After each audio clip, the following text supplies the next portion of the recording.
Hey, how's it going, everybody? Charlie Wilson here, aka Sinister Charlie. Welcome back.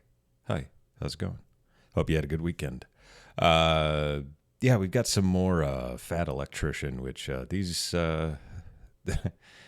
guys watched the last or the first video I did of his a lot, so go ahead and like it. Yeah, he explains it very succinctly. And plus, I was in the CBs. I was in for 6 years. CBs is like construction battalions and stuff like that. It's every construction trade you can think of. It's in the CBs, in the Navy. So that was an interesting video. It's a little short, but whatever. I never heard about that train robbery thing, so that was interesting. Yeah, but I don't know a whole lot about the fleet side other than what you learn in boot camp about it, like the Forrestal, which thank you, John McCain. Big ups.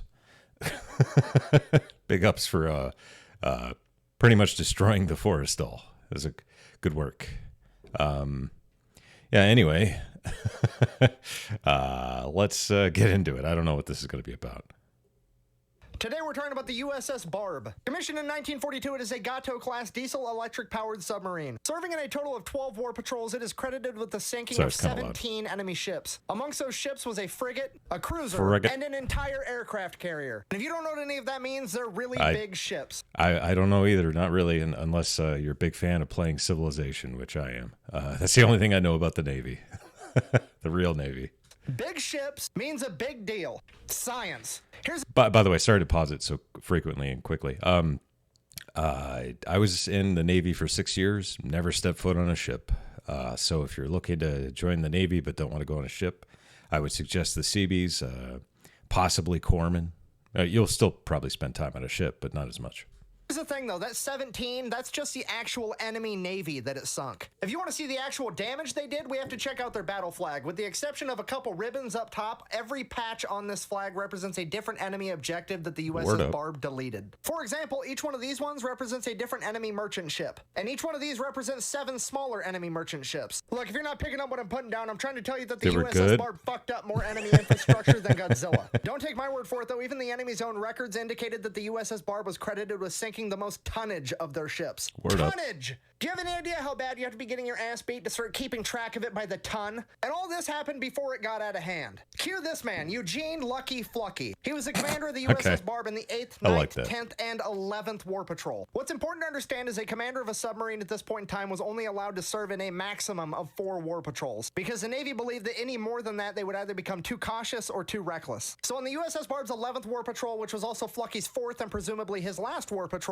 the USS Barb and her crew, under the command of Lucky Flucky, decided, fuck it, we're just gonna revolutionize warfare for fun. You see, up until this point, submarines really just lied and waited for an enemy boat to sail by and then they'd sink it with a torpedo. Flucky, though, decided that on his last war patrol, he was gonna go out on the offensive. And to do this, Flucky decided that they would utilize a new strategy that he liked to call maximum harassment, which is just a fancy way of saying, hold my periscope, cause shit's about to get real. They literally started driving through the enemy. And the only thing I don't like about these videos, I like him. He's really good, and he obviously does his homework, and there's work put into it. The TikTok, man, I can't do TikTok. Yeah, it's fine. It's fine. He tells a good story. On January 28, he spins a good yarn. 1945, they would sail the USS Barb through a shallow minefield into an enemy harbor with 30 enemy ships in it. Firing a total of 8 torpedoes at the enemy ships, he would break the record for the most enemy tonnage sunk in a day. They would then turn around and escape completely unharmed. This was considered to be the most successful submarine raid of all time at this point. And if you don't know, submarining is called the silent service because they do not talk about what they do. This was so impressive that it became headline news. For this, Flucky was awarded the Medal of Honor, which brings a perfect close to an epic career. Yeah, submarine guys are a different breed in the Navy. It's hard to talk to them. Career of commanding submarines, right? Nah. Lucky Flucky would then request to be able to have a 5th war patrol with the USS Barb. A request that they granted him despite their fears that he would become either too conservative or too reckless. Once they granted him this 5th patrol, he immediately requested that the USS Barb be fitted with rocket launchers. Gotta set a tone. Which Uncle Sam actually agreed to because fucking America, making the USS Barb the first submarine to ever be equipped with rockets and to have the capability of attacking a target on land. The harassment just got more maximum. So under the command of Lucky Flucky, the USS Barb would go out on its 12th and final war patrol. They would utilize their new rocket launchers to do shore bombardments, much like larger warships. They destroyed multiple enemy factories and other objectives, becoming the first submarine in history to destroy enemy objectives on land, paving the way for what is now modern-day submarine warfare. Medal of Honor revolutionized submarine warfare. That's pretty interesting to get a Medal of Honor. Still not enough, though. Back to for the being a battle flag. submarine Okay, captain. I told you each one of these patches means it sunk something, right? Did anybody notice there's a fucking train on it? Oh, yeah. July 23rd, 1945. Oh, yeah. The USS Barb and her crew decide that spawn killing supply ships as they leave the harbor was for casuals. They're going to put a stop to this in the loading screen. They're going to play a little game of fluck around and find out with the train before it can even drop off its cargo to the ships. But there's a catch. Getting close enough to use the rocket launchers will almost certainly get them caught. So they hatch a plan that they're going to send a small group of men ashore on a little raft. These men would then booby-trap the train tracks with a 55-pound scuttling charge, blowing up the train. And if you don't know, a scuttling charge is an explosive that a ship has on it in case it needs to sink itself to prevent it from falling into enemy hands. Big, very big boom. But there's a problem with that. To detonate it, they can't use a timer because the timing of the train is unpredictable. And they're not willing to leave a man behind to set it off manually. So they seek the help of the man that I can only assume is the most beautiful, slightly alcoholic, broom-fearing man on the USS Barb, the Electrician. He's able to cook up a homemade pressure switch. It's the Navy. Everybody's drunk.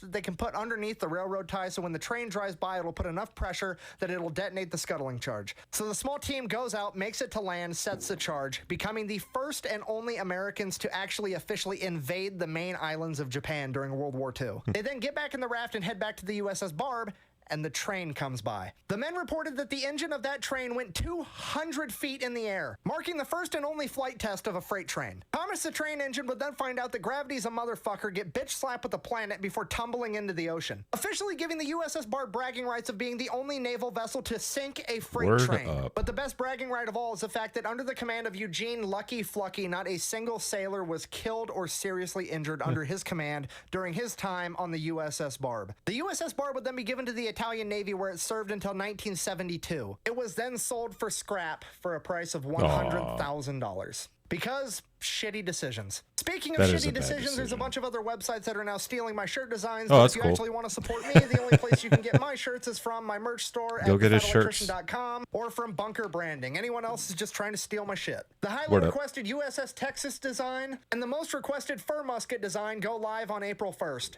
All right, word up. I might have to take a look at some of those shirts. I don't know. I have an aversion to wearing a lot of military stuff. I don't know.